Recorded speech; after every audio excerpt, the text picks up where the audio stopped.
This is an 8-category system, okay? And the first 4 categories deal with universal characteristics that apply to any genre. Okay. And then the other 4 categories deal very specifically within the genre. And a lot of what we will be dealing with are the cards for the genre of contemporary life, just normal life.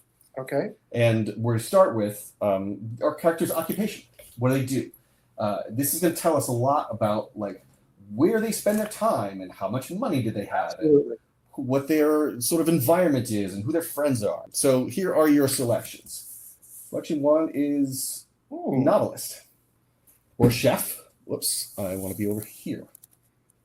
This is so fun. Exotic animal TV show host. Celebrity personal assistant. Oh, wow. Or I picked another 5th one for you. Social media influencer. Wow, these are all great. Right on. I have to say immediately, I as a writer, I'm always trying to, maybe it's a shortcut, like, what do I know about best of these options? I don't, it's certainly none of them. Except I was a personal assistant for many years. Well, there you go. I mean, that's firsthand knowledge right there. That might be fun, although the TV show host is very tempting. Well, how about this?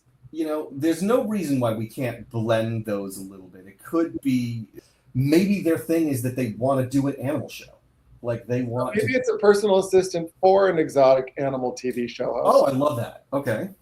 So you kind of get both in there. I'm just thinking of all the possibilities of the animals, and I don't know. Immediately, I thought of Johnny Carson when he used to have. If anyone remembers who Johnny Carson was, when he used to have like all the those exotic animals on, and just the looks on his face when they would pee on his head or whatever they would do. Yes. Just the comedic possibilities there. The next category we're going to look at what their motivation is. In the story, what do they want? Well, I like that we kind of said maybe they want to be what their boss is.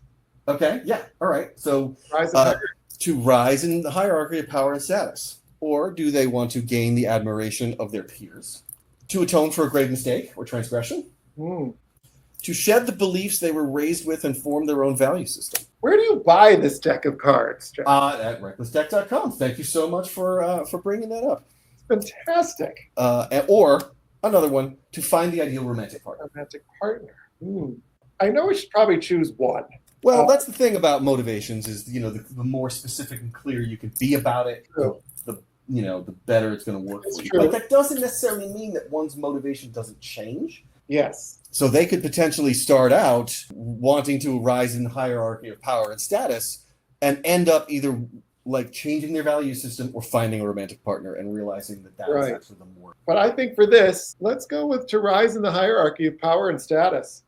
Okay. Because I think it's fun to have the idea of the personal assistant wants the job that her boss has. I love that. It's very Machiavellian. That's really fun. What possibilities there? So now we're going to look at strengths and flaws. For strengths, we have passionate, or they are self-aware, or they are inspiring, or they are flamboyant.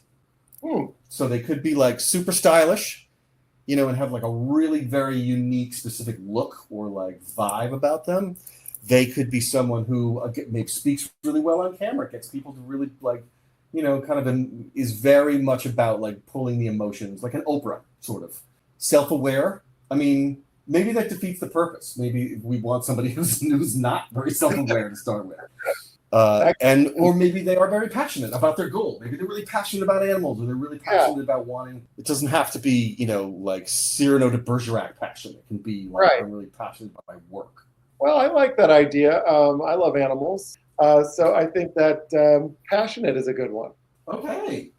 Maybe an animal advocate of sorts. So somebody who's like really Machiavellian about their boss's job, but also really just truly loves animals. Because maybe the boss is an asshole. Maybe the boss is terrible with animals and just uses them to like get attention. I think that's incredible. So here are potential flaws for them. They could be tactless. They could be spoiled. And we already know that they're covetous, or they could be naive. Oh, I always like naive. To And be ambitious but naive is always yes, fun to write, I think. to not know what you don't know would be. Yeah, and then you can make so many mistakes. Yes, and then they just kind of fail upward, right? Like Yes, yes. they do things that really don't. Well, that stuff explodes in their face all the Yeah. time. Yet somehow they still manage to keep climbing. Right. Plus funny animals. It's going to be. Now, these are the categories that are going to start to tell us more about their world, given circumstances. This is a detail about their some parameter of their existence. They are from a wealthy family. They are haphophobic, which means they have a fear of being touched. Interesting. They experience panic attacks, both of which would be hilarious when it comes to animals. Absolutely. Right? And these two work in a pair. Either they are currently deeply in love, or they have a deep, unrequited love for someone in their life. These are all fantastic. Excellent. I'm tempted to go from the wealthy family. Oh, wow. Okay. Because to me, that just implies a lot of great supporting characters. Good choice. Yes. And also, in terms of stakes, because Yes. a celebrity personal assistant is not a high status job. No, it's Right. not. So it also, that makes me think like he doesn't want to do it. He or she doesn't want to do it with the help of the family. They want to do it on their own. Yes. And then you could have hilarious parents going, "Why? Why?" Speaking of hilarious parents, here is your formative event category. This Ooh. is something that happened to them or a condition of their earlier life that has had a very, very strong impression on who they are now. All right. Has a parent who consistently makes poor choices and absorbs energy and attention. Weird one, was the victim of an elaborate con by someone who earned their trust, I like that one. was painfully dumped by the love of their life, made a close, lifelong group of friends during college, and one that either, I'm not going to qualify it, was a contestant on a reality TV show. I think I have to go with the first one. Which was the parent with the poor choice-making parent. Yeah. So just to recap before we go to our last couple of categories.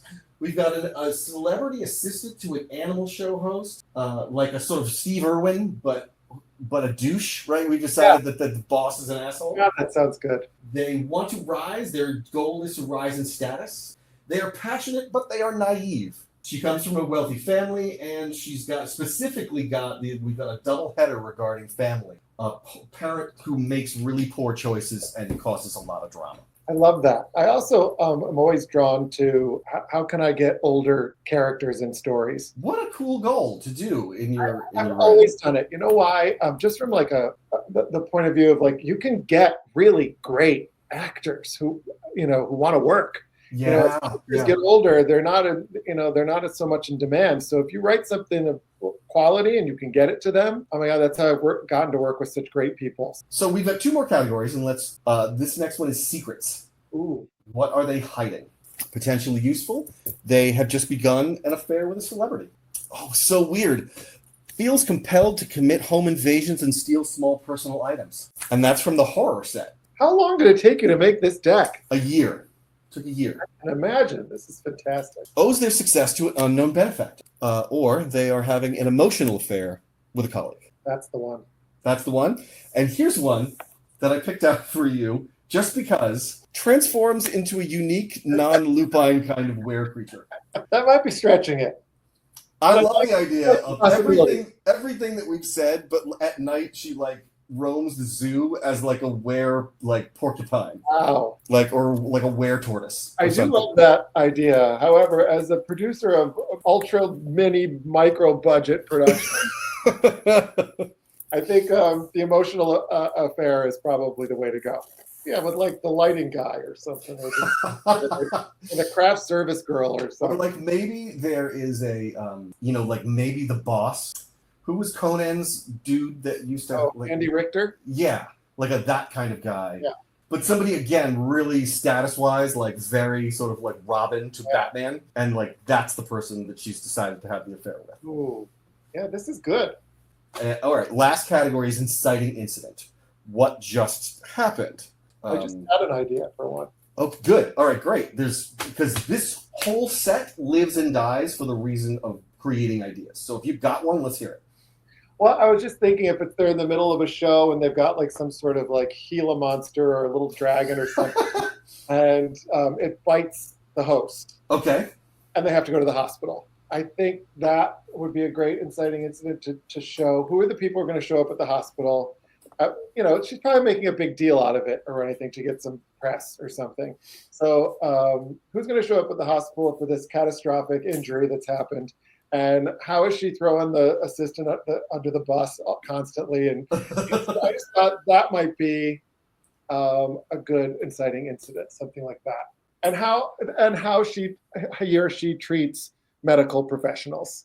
Oh, okay. All right. So that is brilliant. Let's absolutely keep that one as like a primary. But I do feel like, I need to do my due diligence and offer you some options. Yes, please do.